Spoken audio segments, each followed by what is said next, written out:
बड़े ही भारी मन से राजस्थान की सबसे बड़ी दूसरी दुखांतिका में मृतक परिवारों को ढाढ़स बंधाने और उस गांव का विजिट करने और अपने मित्र और सहयोगियों से मृतक गरीब परिवारों को आर्थिक सहायता देने के मंतव्य के साथ मैं यहाँ आया। मेरे पास महेंद्र सिंह जी भाटी विराजे हैं।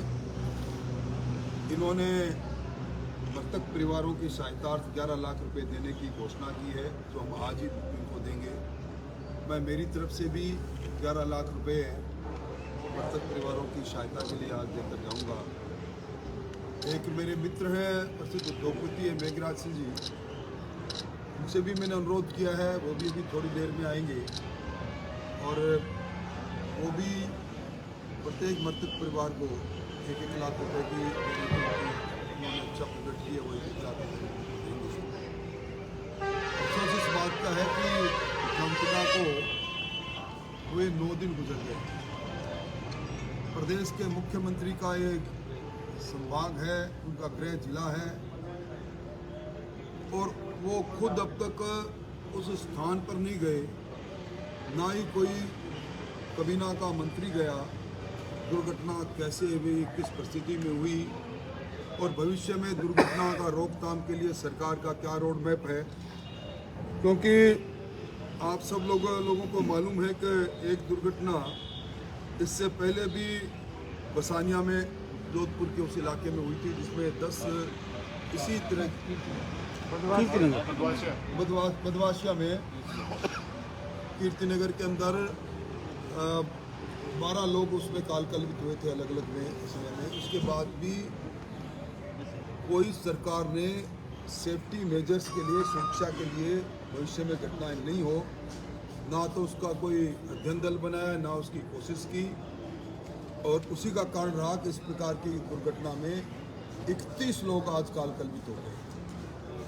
सबसे बड़ा एक्सप्रेशन ये है कि जब कोई गैस का सिलेंडर गैस की कंपनी से बाहर निकलता है तो उस पर टैग लगा रहता है, उस पर साफ ये अंकित रहता है कि इस गैस का इस्तेमाल इतने दिनों तक किया जा सकता है। ये गैस के सिलेंडर किस प्रकार कैसे वहाँ पहुँचे, और अब तक दोनों गैस कंपनियाँ, उनकी तरफ से CSR का बहुत बड़ा फंड होता है। मेरे खुद के निर्वाचन क्षेत्र में HPCL ने 30 लाख रुपए कोरोना में दिए थे। इन मृतक परिवारों को सहायता देनी चाहिए इन कंपनियों को।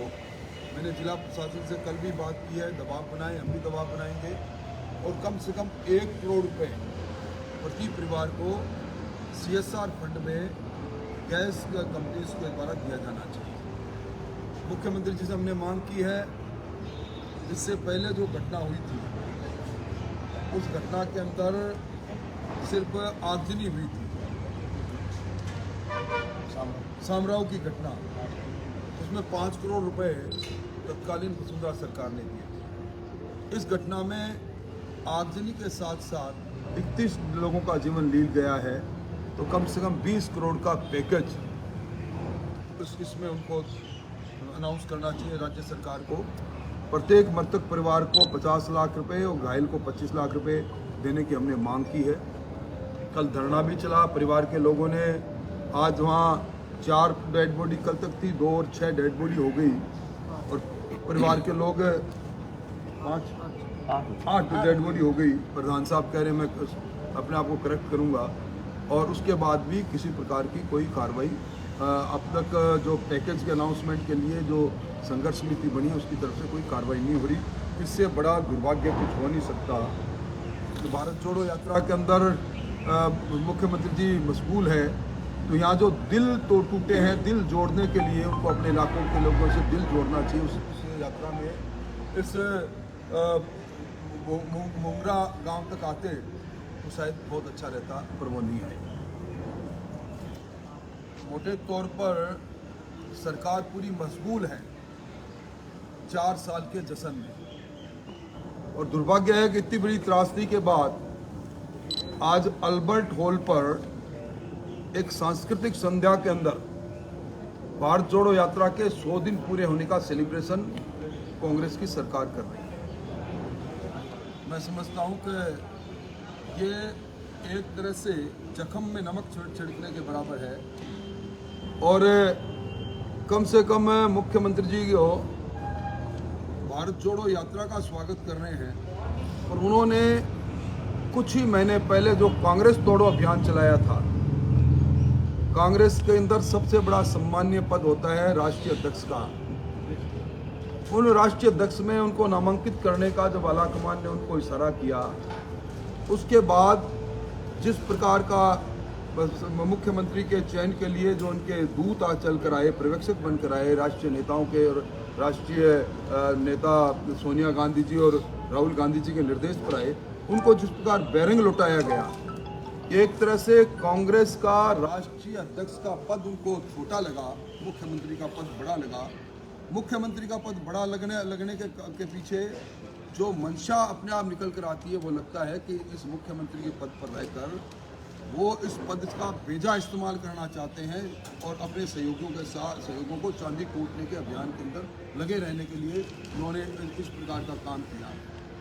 और मैं समझता हूं कि चाय के प्याले से पहले जो तूफान खड़ा होता है, वो तूफान का इंतजार आज हो रहा है। 4 साल में अंतर्द्वंद में चलती इस सरकार ने एक भी ऐसा काम नहीं किया जिसको जनता के बीच में स्कोर कार्ड के रूप में दिखाए कि अगर काम किया तो सिर्फ एक किया है कि मुख्यमंत्री जी अपनी कुर्सी बचाने में कामयाब रहे। 4 साल तक उनकी कुर्सी, कानून व्यवस्था की जर्जरता, दूर जाने की आवश्यकता नहीं। जिस जिले से, जिस शहर से ही आते हैं, शहर के अंदर माता का थाना इलाके के अंदर सरेआम स्ट्रीट शीटर आपस में गोलियां चलाए, गाड़ियां तोड़े और उसके बाद सरकार, शहर के आयुक्त अब सक्रिय हुए हैं, हम इन अपराधियों की खोज खबर करेंगे।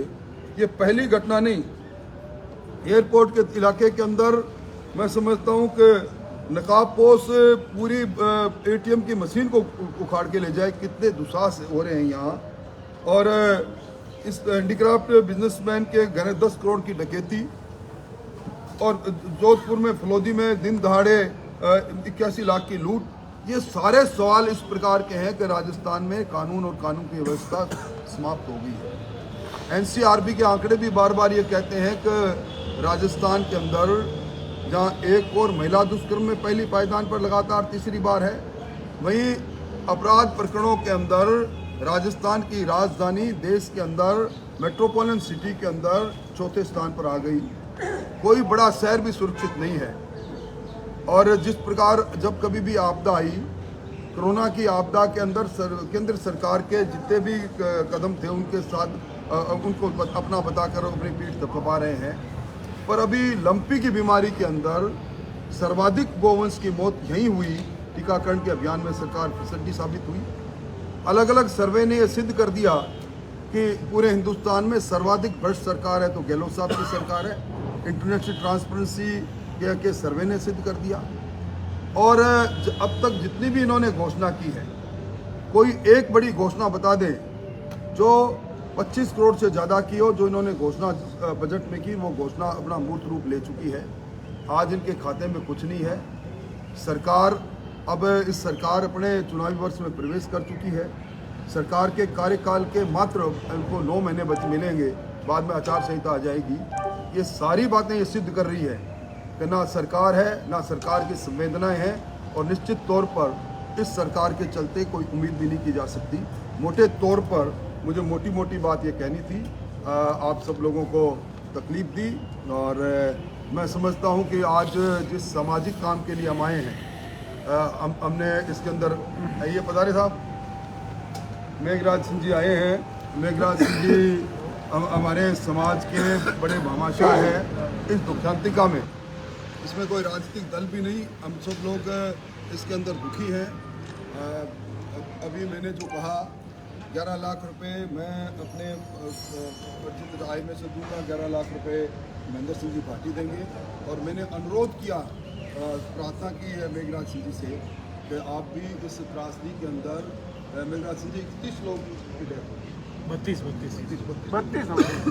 आप भी इसके अंदर सहयोग करें। 1 लाख रुपये को आप इधर आके। तो मेघराज जी का जो खुद के अर्जित आय में से प्रत्येक परिवार को 1-1 लाख रुपए मेघराज जी मृतक प्रत्येक मृतक को मरते हम सब लोग अब वहीं जाएंगे। राठौर साहब ये बताएं कि राजस्थान सरकार के कैबिनेट मंत्री राजेंद्र गुड़ा ने भी कहा है कि ये जो राशि दी गई है मृतकों को बेहद शर्मनाक है। मुख्यमंत्री निश्चित तौर पर कल भी मैंने कहा ये संवेदनहीनता की हदों की प्रकाष्ठा है। जब कभी भी एक नहीं, मैंने पहले कहा समराऊ के मामले के अंदर तत्कालीन सरकार ने 5 करोड़ रुपए दिए थे। अभी जो उदयपुर की घटना के अंदर भी बड़ी दर्दनाक घटना थी, कन्हैयालाल के परिवार को भी लगभग 21 लाख की सहायता दी गई थी। जब कभी भी इस प्रकार की घटना हुई, मैं उनका जिक्र इसलिए नहीं करूँगा, मैं किसी पूर्व में दी गई सहायता का विरोधी नहीं हूँ, परंतु सिर्फ 2 लाख रुपये ये बहुत कम है। और इसके अंदर क्रिमिनल नेग्लिजेंसी का मामला है। इन गैस कंपनियों के विरुद्ध में क्रिमिनल नेग्लिजेंसी 304 मुकदमा दर्ज होना चाहिए और इनके CSR से पैसा।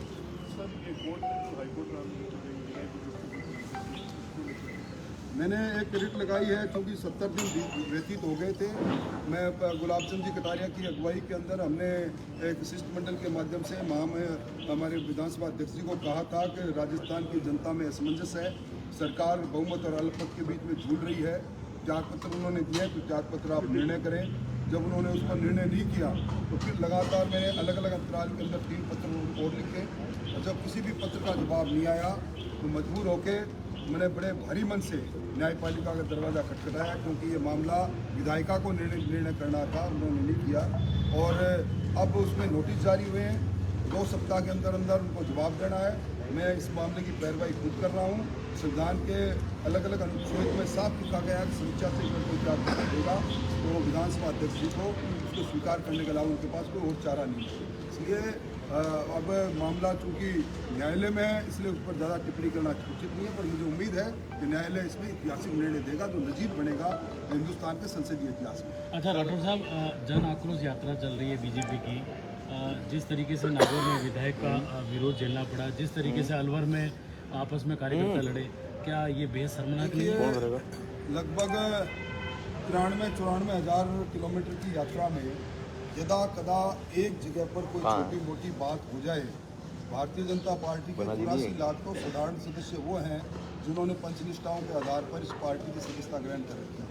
इतने बड़े परिवार में यदा कदा कोई बात हो जाए तो कुछ नहीं, ये भी नहीं भूलना चाहिए कि सरकार के विरुद्ध 10 लाख से ज़्यादा शिकायतें प्राप्त हुई है।